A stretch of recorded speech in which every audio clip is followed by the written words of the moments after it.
All right, we are back here with an inspirational interview. I am Hannah Levin from Heartfelt Wellbeing, and I am here with Kyle Moss today. Thank you, Kyle, for joining us.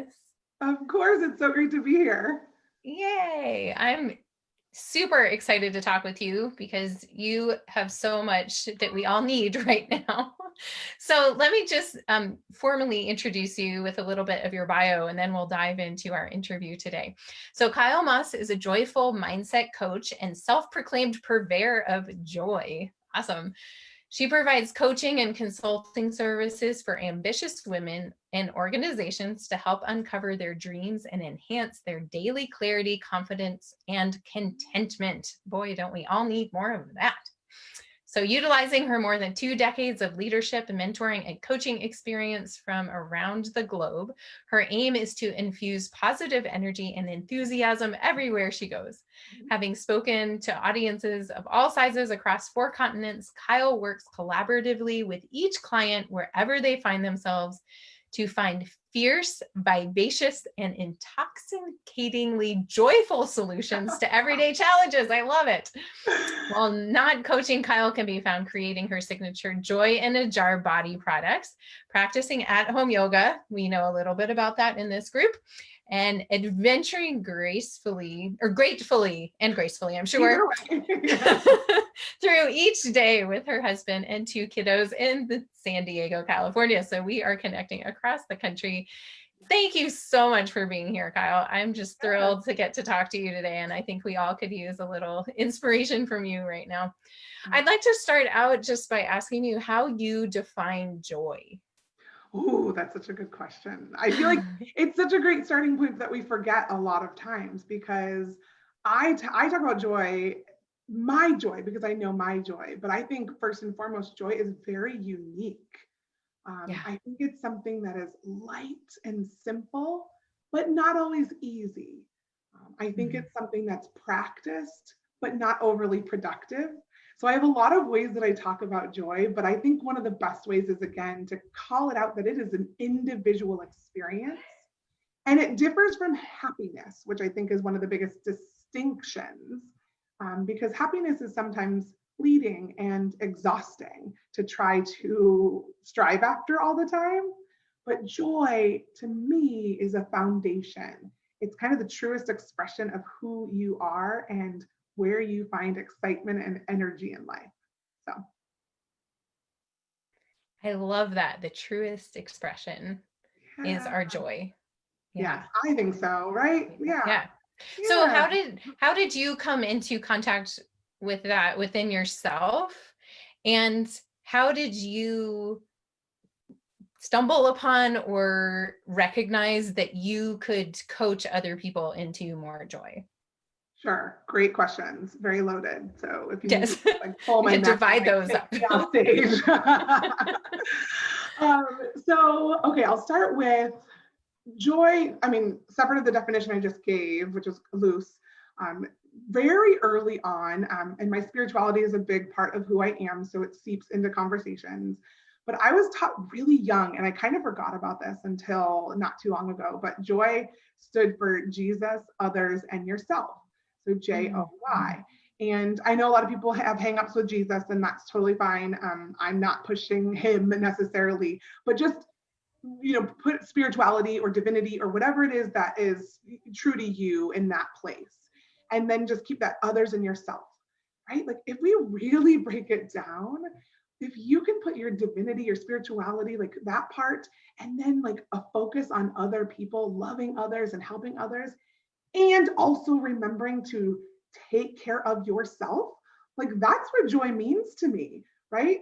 And that expression, like I said, again, even living those 3 parts of who you are out loud is going to be different from me to you. And I think, again, that's what sums up the joy, like figuring out what is it that I like to do to serve and help others, right? Like, how do I love myself?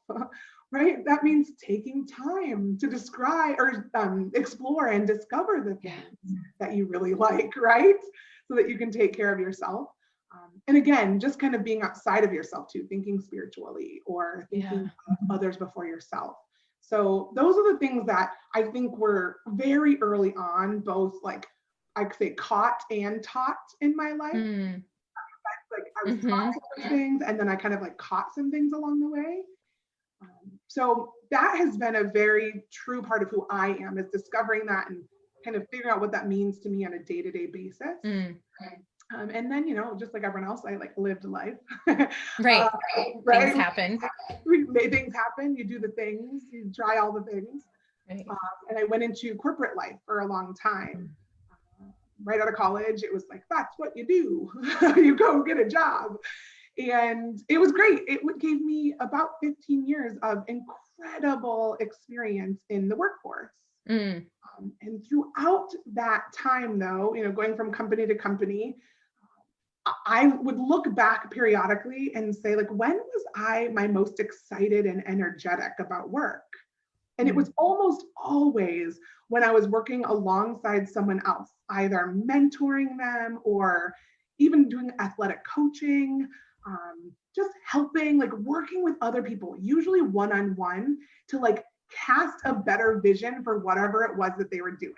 So if it was like, hey, let's cast a vision into the future about what your job or career path looks like, right? Or let's cast a vision about what it looks like to complete this season of athletics really well and like win a championship, right? Whatever it was, that was when I became like the most alive.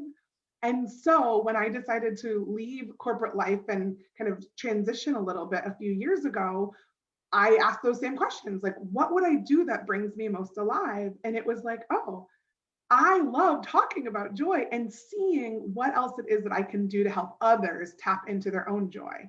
And so now here I am as a joyful mindset coach.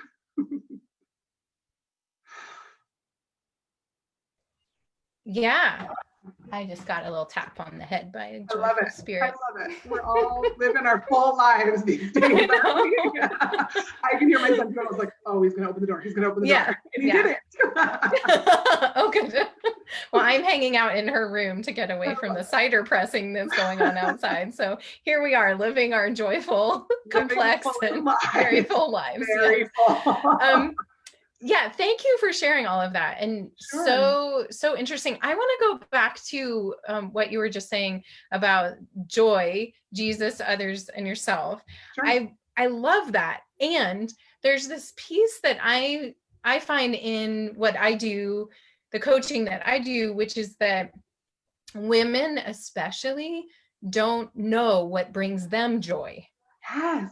They have prioritized other people's needs and desires over themselves for so long that saying, what do you enjoy? Or if you could spend a day doing anything you want, what would you do? Or what makes you feel like your truest, most authentic self? They don't know.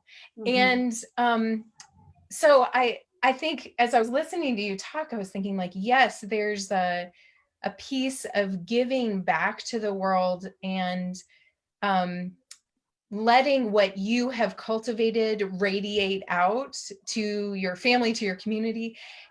But I think that's hard won. I think we often go to helping others before ourselves, and in so doing, lose ourselves. Yeah. I mean, that's one way to look at it, I think. It's something that I see, especially in, maybe we could say, like postmenopausal women who have raised families, had their careers, and then they're kind of like, and who am I? Right? Because they've been building, like you said, like you went into corporate because that's what you were supposed to do, right? That was supposed to, like that's how you become successful or happy or lead a fulfilling life. And so I guess I just wanted to share that and see what your reflections are in terms of maybe like how those things are woven together, because I feel like from my experience as a coach, being able to help people come into their integrity of relationship with themselves, then enriches the ways in which they can share their gifts with the world and their spirituality, whatever that looks like. So curious what your thoughts are there. I could not agree more. It's funny because I wrote down when I was writing some notes before, I was like, oh, but with joy, like it works really well, right? It's like there's just this great alliteration, like Jesus, others, Right. yourself, like yay. And it just helps me remember, but I Uh-huh. would almost like flip that script a little bit Right. because like you said, we've been like kind of culturally conditioned as women to some degree to be the martyr. And Mm-hmm. said in doing so, kind of lose sight of like who it was that I was even meant to be. Right. And that's why you see like midlife crises. And that's why like women, right? So I would say like jumble it up. It doesn't have to go in that order. That was one thing I was like, it doesn't have to be in that order. I just think that it all needs to be there and present and acknowledged. I actually, in my coaching curriculum, I talk about pies. I like love alliterations and acronyms. Like they very much help me. But pies talks about our multidimensionality as human beings. And it's P for physical, I for intellectual, E for emotional, and S for spiritual. Because we all have those parts of our being.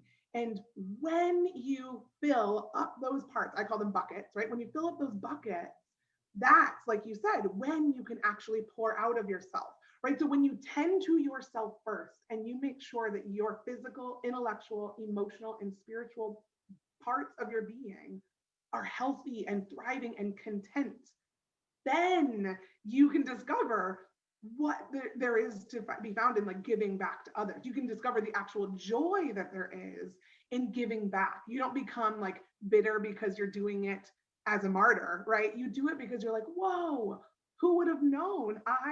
When I'm my fullest and healthiest self, I love doing, I don't know what it is, beach cleanup. I don't know, like I love volunteering at my son's class. Said no mother ever.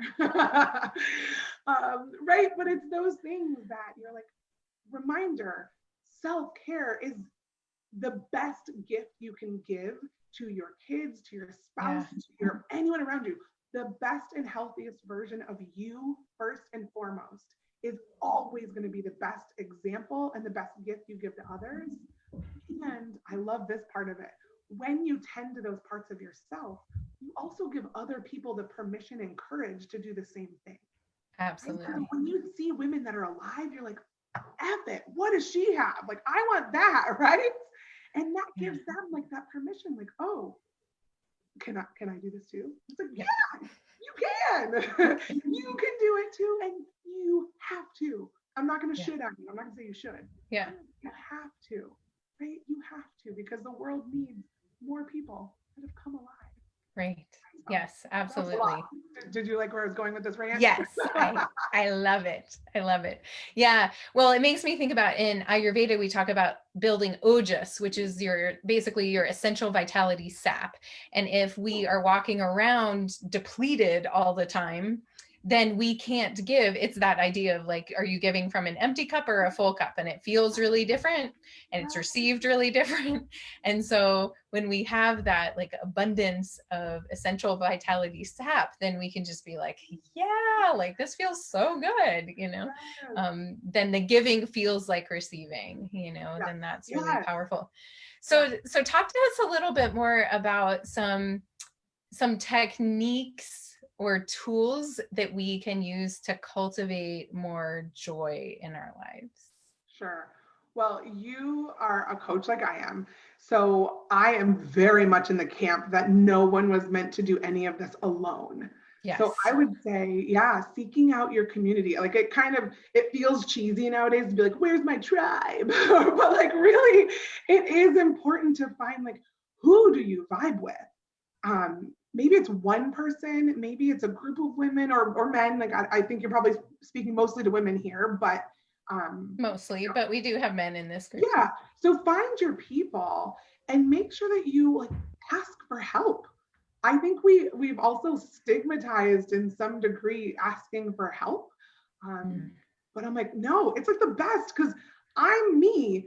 I'm not you, and you've got totally different strengths and offers that you can give the world and to me, and vice versa. So why Yeah. wouldn't I tap into the people that are around me to help me energize myself and, like you said, kind of fill myself up so that we're Mhm. both giving out of abundance And right, it's like that's like the win-win-win, right? Like everyone's winning here. I'm filling myself by filling you. So get help, find who is around you. Coaching is such a great tool for that. Yeah. Because what I do in my joyful mindset coaching is we start here, right? I always rub my temples like, ha, ha, ha, with the reminder, right? You know, everything starts with a thought. So the more opportunities you have to explore and to just kind of siphon through what's in your thought process, what's in your mindset, the better. And a lot of times, Yes. again, help in that area, like getting help, being with someone that you trust or that you know is going to lead you in a positive direction is a really good thing to do. So get help and figure out what is in your mind. So a lot of times, I talk about this all the time. We have anywhere from 9 to 20,000 thoughts in one day. That is exhausting, right? Yes. Like that's so tiring to think about. And the craziest part is that 80% of those thoughts are negative. No matter who you are, me, I'm pretty positive. Most people would agree, but 80% of our thoughts are negative. Most of that is to keep us alive, right? Like danger, make sure, and we don't like consciously think about those things because it's been like ingrained to keep us alive. But the crazier part is that 95% of our thoughts have been shown to be repetitive. Yeah. So that's why it's so important to figure out, what do you keep telling yourself day after day? Most people are running from their thoughts, but journaling, talking it out, asking good questions, being honest with yourself, or like I said in number one, help, being honest with someone who's there to help you is going to be so important to figuring out what brings you joy, right? Like you need help, you need to acknowledge what's in there, and then you need to go through it and figure out what are the repetitive things that I'm telling myself, and is there something else I can replace it with that might actually be more helpful. So to get really tangible, a lot of what I do with clients is we start with those repetitive thoughts. Let's just pick one. What's one repetitive thought you tell yourself? Maybe it's something about not being enough, or feeling like that imposter syndrome creep in. Maybe it's just anxiousness and fear of the unknown, whatever it is, right? Pick one of those negative thoughts that repeats itself. And for a week, just 1 week, every day, write down the positive opposite of that thought 5 to 10 times. Really simple practice.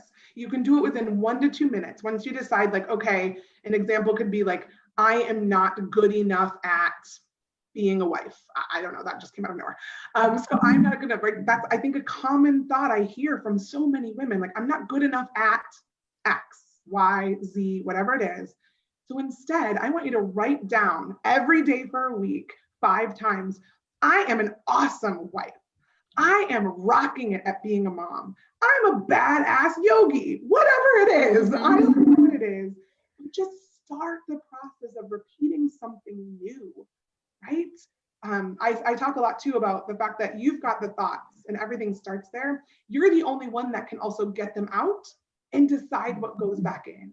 So figuring out how to do that is going to get to your core of what the foundation of joy in your life is. So that's one thing with a few things in front of it. Yeah, that's great.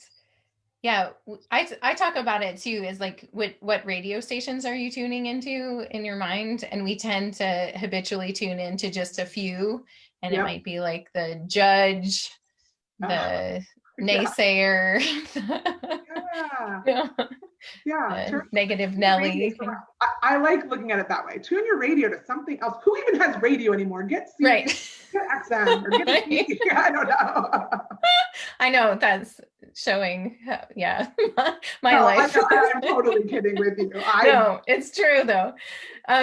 Yeah, so that is really great. And actually Kathleen just wrote in, she said, how would you suggest finding joy within the negative thoughts and behaviors we have? And then she said, I think you are answering it.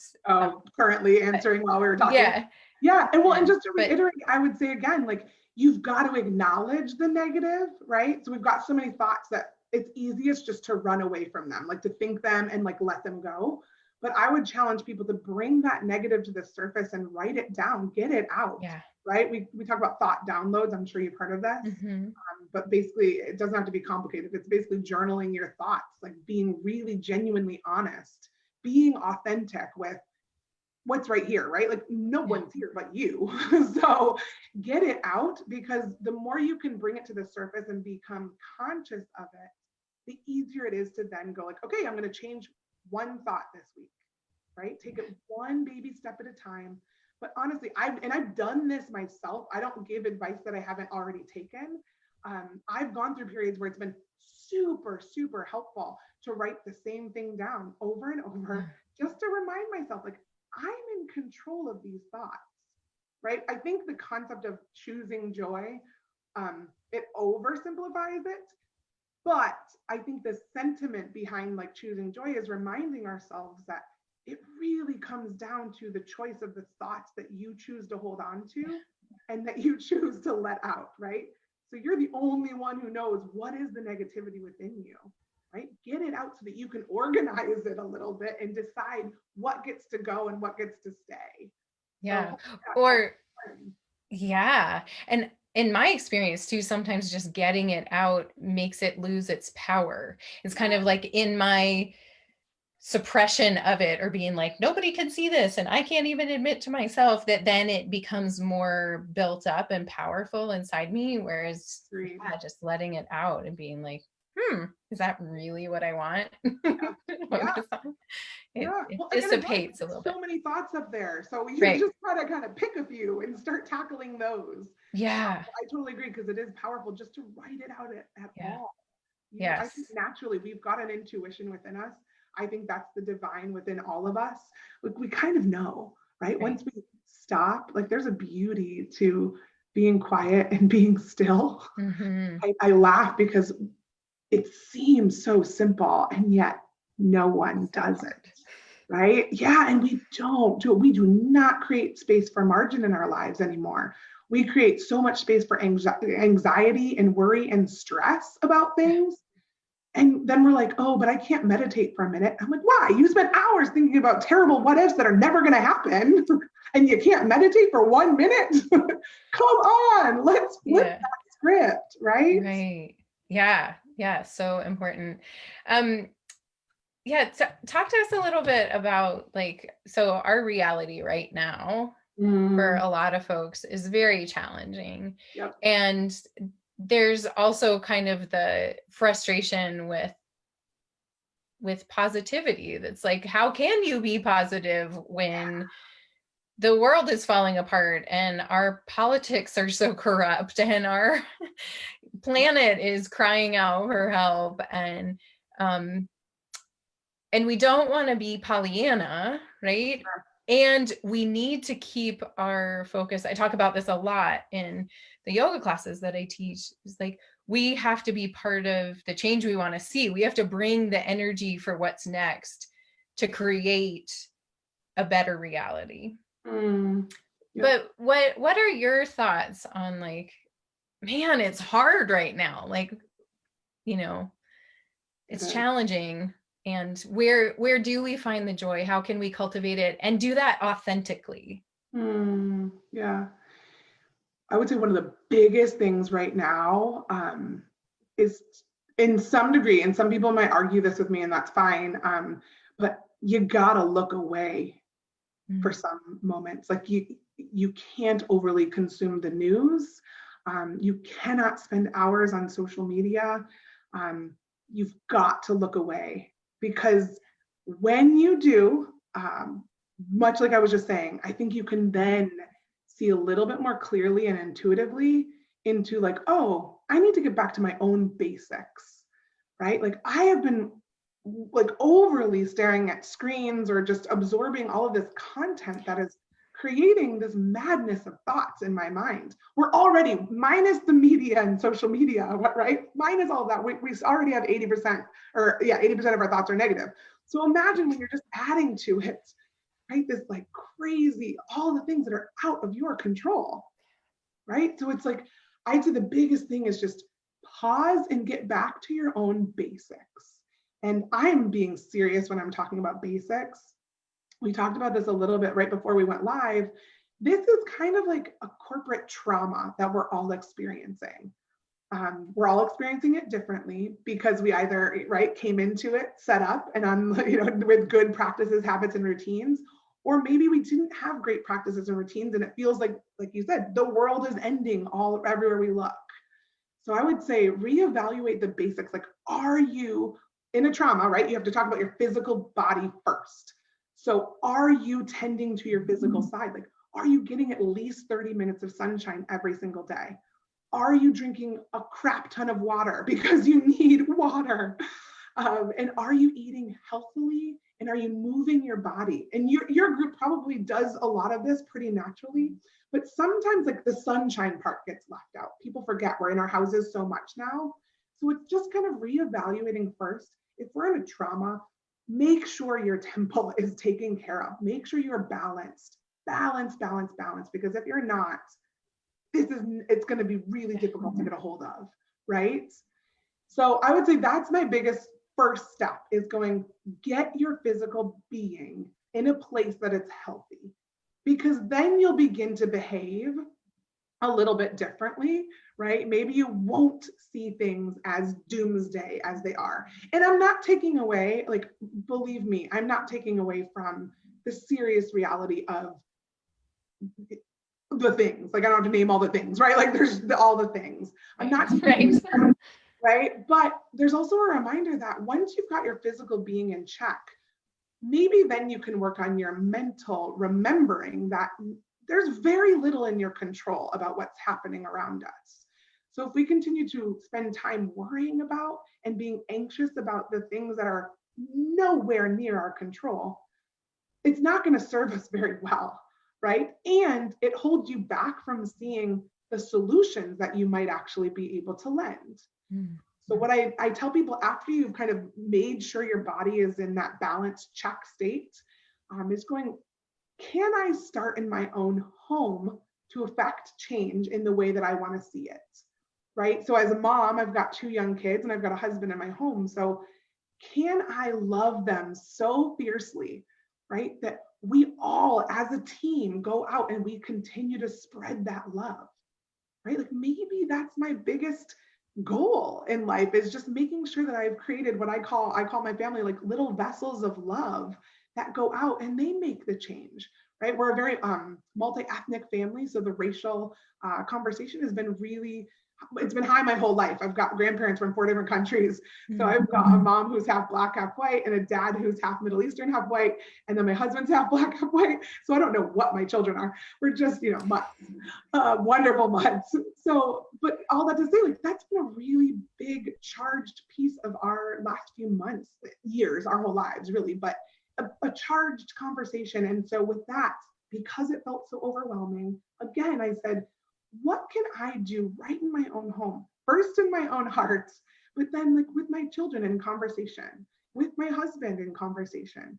What can it? So those are the 2 biggest things that I would say in the middle of what we're in the middle of, corporate trauma or crisis, is remember your physical being first. Make sure it's healthy. It's the healthiest it can be.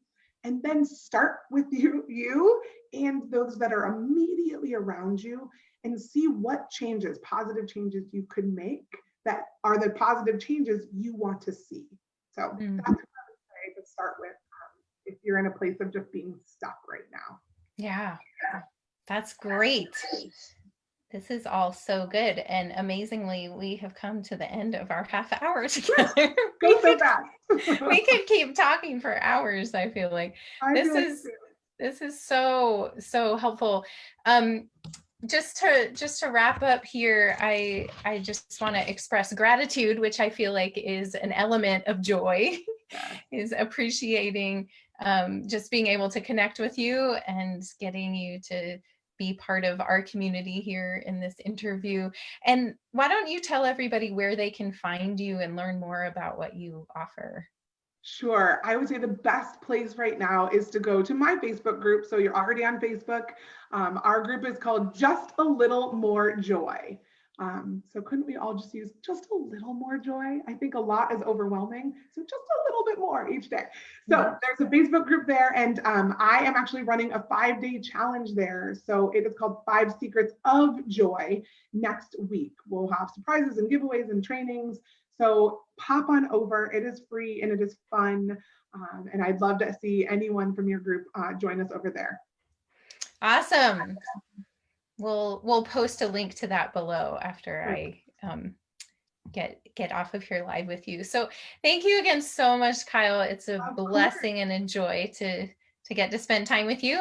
And we'll be in touch. I'll let you know if other folks have more questions for you. Sounds good. Thank you so much, everyone. Enjoy your day. All right. You too. All right. Lots of joy. Bye. Bye.